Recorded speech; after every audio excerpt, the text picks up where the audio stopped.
redeemed of the Lord say so, because the world needs to know.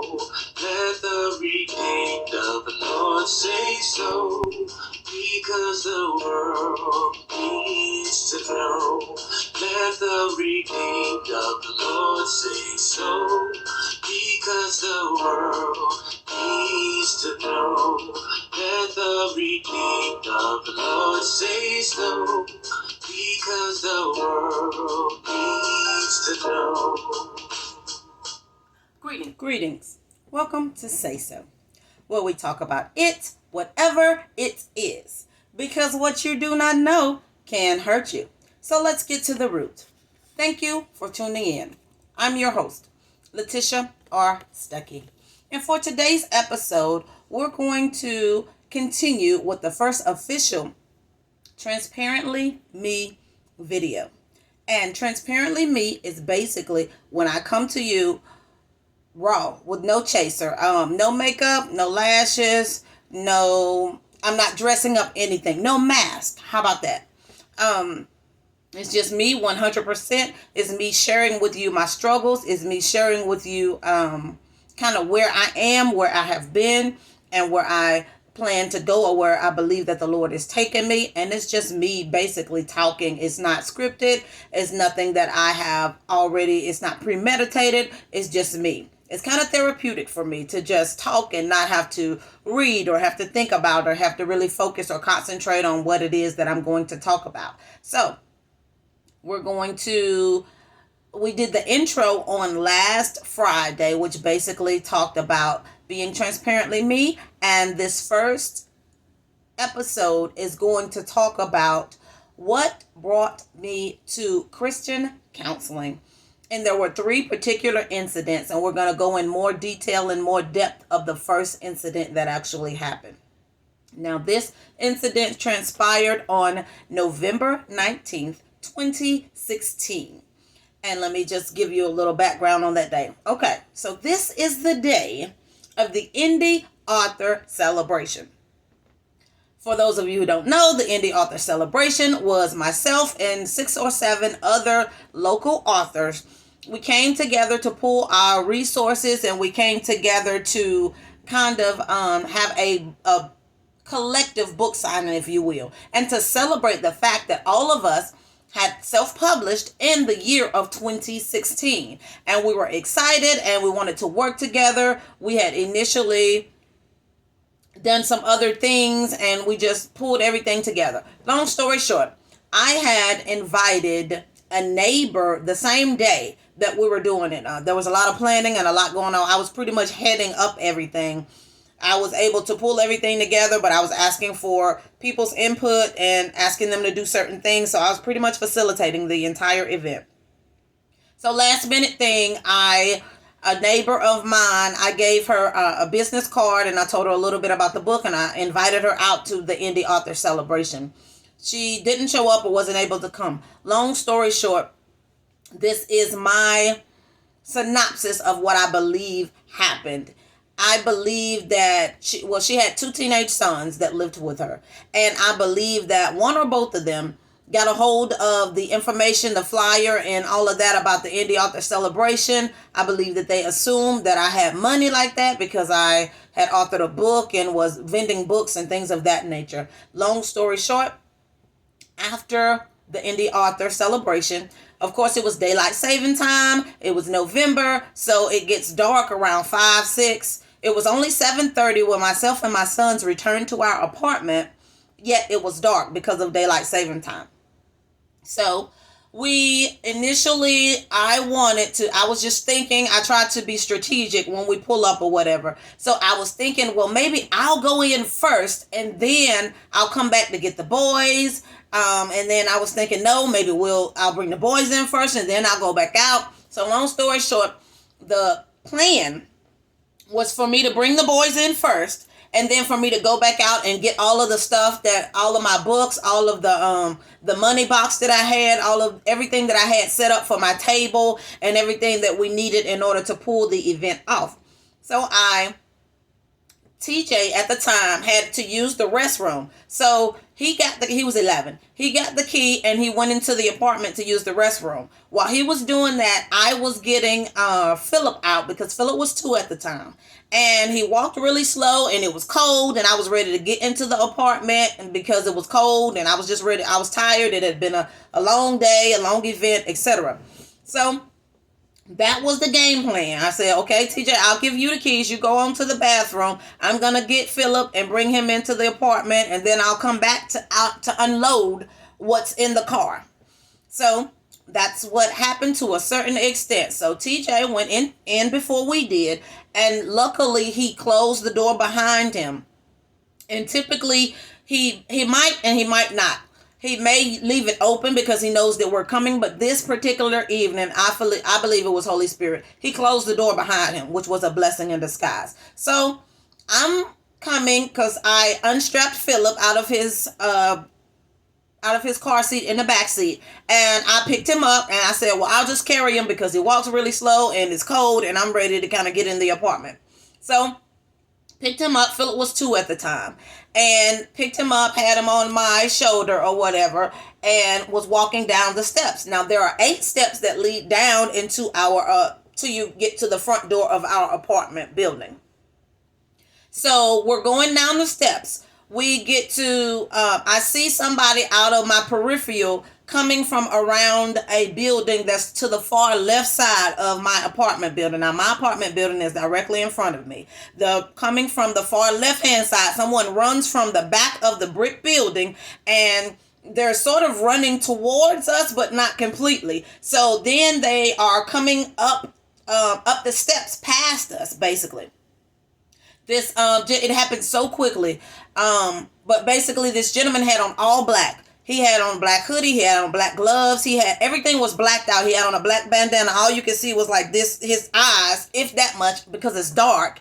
So everything was black. His tennis shoes, his pants, everything completely black, unidentifiable. Like I said, he had on gloves and everything. So initially, I saw him out of my peripheral running, but my mind is like, okay, we're just going to our apartment. We haven't done anything. So I didn't think, put 2 and 2 together that he's running towards us. Long story short, he runs up on me. I'm on step 5 of 8, almost to my apartment, because at this point it's cold anyway, so I'm moving swiftly. And I believe initially he had planned to just kind of walk up on me, but because I was moving so fast, he had to run. So he ran, and he stopped us on step 5. And I still had Philip. Philip's head is facing this way because I'm carrying him. He's 2 years old. And the guy runs up on me with a black gun. And it looked like it wasn't like a handgun. It was bigger, like it was a rifle looking gun, black, steel, metal. And he says, give me your shit. I don't curse. He does. He did. So I'm like, I don't have nothing. And I was trying to keep it together or whatever because it happened so fast. Like I said, it took me by surprise. But after I was like, I don't have anything, and Philip heard somebody yelling at us, he turned his head around because, like I said, his head was up here. He turned his head around to see who was yelling at us, and then he just burst out crying because, like I said, the guy was all blacked out. You couldn't see a face or anything. So once he lost it, all that I was trying to hold together, then I lost it. I got hysterical, started crying, and just kept saying, I don't have nothing. I don't have nothing. So the gentleman looked at his accomplice, who was all blacked out too. Now we're on the steps. He's set maybe 10, 15 feet away from us, but he's all blacked out as well. And he's basically looking to the accomplice like, what am I supposed to do? Because they hear me screaming hysterically, I don't have nothing. I don't have nothing. So long story short, the guy, he stood there for a moment, and then he just swiped down the left and the right side of my pants. Well, actually, of my skirt, where if I did have pockets where money would be or whatever, I didn't have anything. So basically, he looked at his accomplice again, and I don't know if he signaled to him or whatever, but basically both of them took off running. That was it. So at this point, Oh, I left out one thing. So while he's standing over us, because when he said, give me your stuff, I'm like, I don't have anything or whatever. And I think at some point I sat down or something. No, I sat down afterwards. So when he's standing over, what, I must have sat down. So he's standing over us with the gun, and I can see out of my right eye that TJ is looking out the blinds at what's going on. So now I'm like, oh my God. First of all, this dude is going to be, I don't know what he's going to do to me, because I really don't have any money. I don't have anything on me, and I don't have any pockets. All I got is my son in my hands. And then my older son is looking out the window, and I'm like, I hope he doesn't startle him and the gun go off, or he gets upset at the fact that I don't have any money, and obviously he's trying to rob people to get things, and I don't have anything, hit me in the face with the butt of the gun or whatever. So my mind is just going in all different directions. Long story short, because we did not have anything, they took off running behind another building, beside the building to the left of us. So at this point, I'm in shock. I'm sitting on the steps holding Philip and rocking, calling on Jesus and just saying, Jesus, Jesus, Jesus, and crying, because this, I'm just going to my apartment with my son in my arms. So after I kind of pulled it together, we sat there, like I said, for maybe like a minute or so, because I was just in shock, and I'm rocking and calling Jesus, and Philip's crying, I'm crying. And then I'm like, oh God, if they come back, I got to get to safety or whatever. So I picked Philip up and ran him into the apartment or whatever. And TJ, thank God the door was closed, not open or ajar, but it wasn't locked or anything. So I got in the apartment or whatever, slammed the door, locked it behind me and everything. So Philip and I are still sitting on we're sitting on my couch at this point. This has just happened. I'm freaking out. I'm crying inconsolably. I'm shaking. I had on boots at that time. My boots, the heel to my boots was hitting the floor so rapidly it sounded like a typewriter, like it was repeated. Just it was uncontrollably, just tapping, tapping. And Philip and I were just embracing really tight and both crying, like he's too. And he just clung on to me, and I clung on to him. So after I try to get it together, I'm like, TJ, I'm stuttering and everything, like I'm completely traumatized. I'm completely in shock. I asked TJ what he saw, and he said he just saw him the guy with the gun standing over me, and just before he ran off or whatever. I thought he saw more than that, but thank God that's pretty much all he saw, because he was in the bathroom. So then I'm trying to think logically, and I'm like, okay, what do we do? Because they know where we live, what if they out there waiting on us? And I was thinking, everything, all my book stuff, everything from the vending event is still in the car. And I still had the roof light of the car on, because I had to turn it on in order to get Philip out of his car seat in order to see where the seatbelt was and all of that. So I'm like, what if they look in the car? The money box is in there. All of my books, everything is still in the car. And then I'm thinking, okay, I need to call somebody and tell them what just happened or whatever. So I have two phones. I have a business phone and a cell phone. Both of those phones were in the car, because once again, the plan was for me to get the boys in the house and then come back to the car and unload everything. So I left, everything in the car. So now I'm like, okay, I can't call for help. I can't call nobody and tell them what happened to me. I don't know what to do. So I'm like, I was telling TJ, look, I need to find somebody that can think, because right now I can't think. And I'm stuttering. I'm, just not myself or whatever, gripped by fear and trauma. So I'm trying to think, what can I do? Because everything is still in the car. And I'm like, if they try to come back, there's nothing I can do, because I don't have anything. I don't have my phone. I can't call for help. I can't do anything. So I'm like, okay, what we're going to do is we're going to make a run for it. We're going back to the car, because at this point, all we have are our keys. And I didn't know if they was going to try to kick the door in, because they didn't get any money from me, but they might have thought that they could get something from the inside of the apartment. Like, my mind is just going all over the place on woulda, shoulda, coulda, what could happen, what might they be thinking, are they watching me, are they waiting for me to come back out, and things of that nature. And one thing, I definitely want to give honor and glory to God, because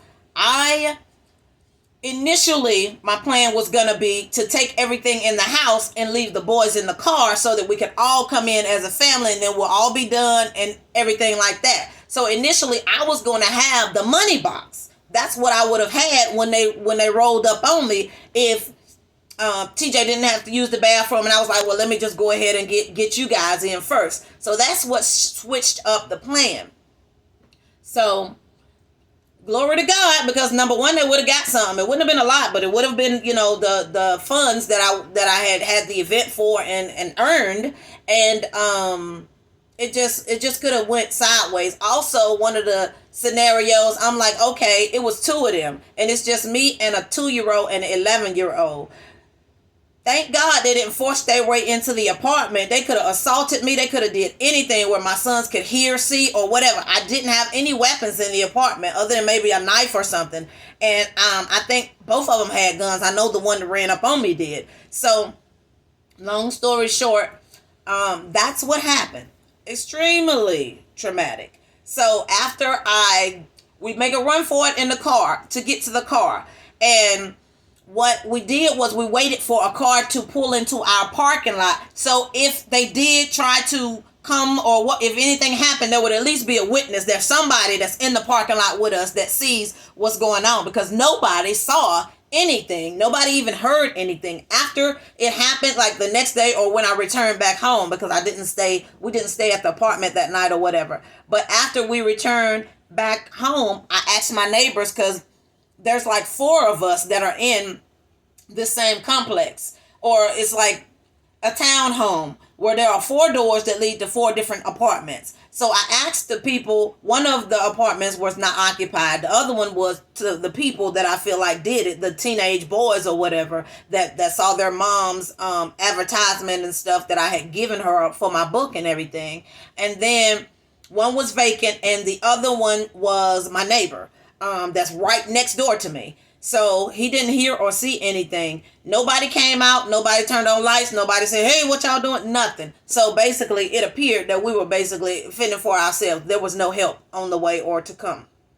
So we got to the car after we saw a car pull into the parking lot. We all ran to the car, got in the car. Now the plan then was I was like, TJ, we're gonna run to the car. I'm gonna put Philip in it, because I was still holding Philip. I'm gonna put Philip in his seat. I need you to get him strapped in while I drive off, because I'm not gonna wait. We gotta go.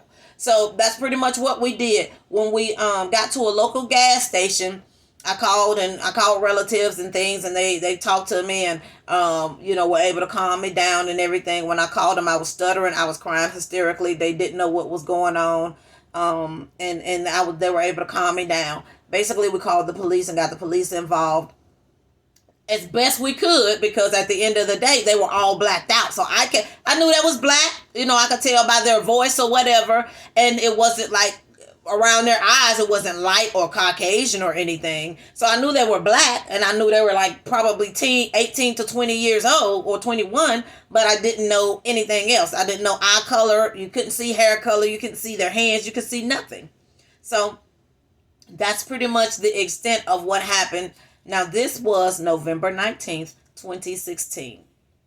And that made me extremely nervous. It made me, it traumatized me, honestly, because this is the place where I live. This is the place where I reside. This is the place where my children reside, where I'm rearing my children. And now it seems unsafe, because obviously somebody was watching. Obviously it was premeditated or something of that effect for them to approach an African-American woman carrying her toddler in her hands to her apartment, so that's pretty much what happened. And I previously, on the intro, I talked a little bit about what happened for me spiritually. Spiritually, I was confused. Spiritually, I didn't understand. Spiritually, I thought I was being punished. I'm like, God, what did I do? Did I miss something? Like, at this point, I was pretty much isolating myself. I wasn't going out. I wasn't doing anything. I wasn't hanging around with the wrong people. I didn't really have friends like that. I just went to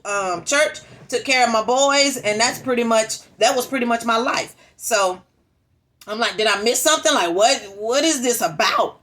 But long story short, I understand now what I did not understand then, that it was, of course, not God punishing me, but I really, to the point where I went to church and attempted to rededicate my life to Christ, because I'm like, and this is after all three of the consecutive incidents, because I'm like, what is going on? Like, I must be doing something wrong. I must be being punished. Like, this to me is completely out of whack, completely out of character. So that's pretty much the size of it. So it was just a lot of spiritual confusion, a lot of praying like, what's going on, Daddy? A lot of not feeling secure and safe anymore. So you never know who is watching you when you're not watching them, because I don't be in people's business. I speak, I have acquaintances, hi, bye, whatever, and that's pretty much it. I'm not in and out of people's houses. They're not in and out of mine. So I didn't understand how or why it happened to us. And but so there was some spiritual confusion, definitely. I didn't want to go out at night. So, because the incident happened at night, although it was only 7:30 p.m., like I said, or around those hours, it wasn't even late at night, but it happened and it was dark. So I wanted to run all of my errands during the day because I didn't want night to fall. I didn't want to be opening my apartment door at night like I was attempting to do at the time of the attempted robbery. So that happened for several months or whatever, where I didn't want to go out at night. But realistically, I knew, there are events and things that happen at night, and I'm going to want to go. Like Bible study. Bible study happens at night at 7 o'clock p.m. on Wednesdays. So that's something that I would want to go to. I think for a while I stopped going simply because it was at night, and I just didn't want to be traumatized again. I didn't want to relive it. I didn't want to feel anxious. I didn't want to be scared or anything of that nature. So that's pretty much what happened. Let's see what else it is. I tried to keep busy. I was in denial. I felt like if I keep busy, then I don't have to worry about it. I don't have to focus on it. I don't have to realize really how traumatizing that was for me and how it affected me and or my sons. If I just keep going, if I just keep it moving, keep life as normal, then everything will be okay. But here's the thing that I want to point out about trauma. If and when you don't deal with it, it's still there. It's covered. You can layer it with other stuff and you can pretend like, oh, that happened 6 months ago, I'm over it and all of that. But the truth of the matter is, if you haven't made a conscious quality decision to deal with your trauma, it's there. And here's the thing that's important for you to know and to note, that trauma can cause a soul wound. So it can wound your mind, your will, and your emotions. Wound your mind because you can have flashbacks, you can have dreams, you can have reoccurrences of that situation. For a while, I think when I did come out at night, or if I came out at night, I think I would always look in that direction where I saw the gentleman run from. I would always be, just hyper vigilant because mentally I'm kind of reliving it or thinking that it could happen again. So I need to be alert. I need to be on guard this time. Your will, not wanting to go out, not wanting to deal with it, being in denial, and your emotions being up and down, being hysterically emotional, being sad, being scared, being fearful, being anxious, just all of these things. It's almost like being on an emotional roller coaster. You're going up and down and up and down and up and down. And that's pretty much, these are just some symptoms of trauma. So if you have ever experienced anything of this nature, and it doesn't have to be this serious, like trauma it runs a whole gamut of things. It could just be getting into a car accident or seeing something happen that almost happened, almost getting into a car accident and things of that nature. So the moral of the story is that's one of the three major things that happened to me in a 3-month period that caused me to consent and go to Christian counseling. Now, the underbelly of that is that I had an extremely traumatic childhood. So when you experience trauma, it lays on top of one another. It layers. And as an adult experiencing so much trauma so quickly, like not even a month after one another, 3 consecutive months, it became just a bit much. But what it did was it unearthed the fact that I had childhood trauma that I had never dealt with, that I had never gone to counseling with. So it's just important for us to know and to note that whatever has happened with our mind, our wills, and our emotions, if it's a wound there, if nobody has cared for it, if you haven't given it any special attention, that wound is still there. So my prayer and hope for you is that you would take a introspective look. Is there anything that you just was busy and didn't really deal with it? Was it a loss of a loved one, or was it a loss of a job and I just had to get me another job, I had to keep going, I had to keep blah blah, and you never really processed how that made you feel, whether it made you feel rejected, or whether it made you feel inadequate, whether you were terminated, or whether you were let go or laid off, whatever the situation or circumstance may have been. It could be from the loss of a relationship. Like, there are so many different ways and areas in which we experience loss and we grieve that loss. So this is just one of the transparent moments that I know I posted near Thanksgiving, the day, because it was 5 days before Thanksgiving, the 19th of November, and Thanksgiving was like on the 25th. So I posted for Thanksgiving on my Facebook page a little blurb about what happened, and I also posted just being thankful to God for him bringing us through. And like I said, I could have gone over so many scenarios of what could have, should have, or maybe would have happened if the enemy had his way. But I thank God that no weapon formed against us shall prosper. No weapon formed against us has prospered, and no weapon formed against us will prosper. So as we're coming to the end or the close of this episode, I just want you to remember that God and only God has the final say so about where you have